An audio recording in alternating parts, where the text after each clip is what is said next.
գնացեք մի հատ երրաբլուր տեսեք, 18-20 տարեկան երեխեքն են 44 օրյա պատերազմի ընթացքում ջախջախիչ հարված հասցրել թշնամուն, պատմական թշնամուն, բայց դուք նրանց դավաճանեցիք, բայց դուք նրանց թիկունքին տարբեր ձևակերպումներով հասնեցիք նրանց արյունը թափած հողը։ Այսօր էլ 18 տարեկան երեխան մենակ հայտնվել է մի իրավիճակում, ինել ինչ հանգամանքներով, որ գնացել է եկեղեցի իր Աստծո առաջ, որ ասում է մոմ վառել, էլի հանուն ես երկրի լավ ապագային,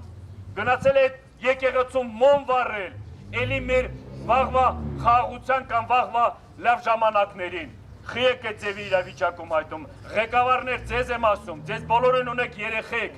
երեխեք էլ կա ինչ-որ սխալներ կարող է ցույց տա, բայց երեխան ինչով է երեխա, բայց կարելի է ձևի հանրային ձևակերպում մեր ժողովրդի աչքի առաջ, երիտասարդների աչքի առաջ, այդ ձևի, որ ասում մոտեցում ցուցաբերեք, ցուցաբերելու ցույց տվեք թշնամուն, ձեր հզորությունը ցույց տվեք թշնամուն, որ կարողանանք մենք հպարտանանք ձեզանով, բայց մեր ազգի մեջ նմանատիպ ցուցմունքը, այդ որ երեխու նկատմամբ եք անում, դա մեր համար տհաճ բան է, տեսարան է, որ մեկ տեսնում եք։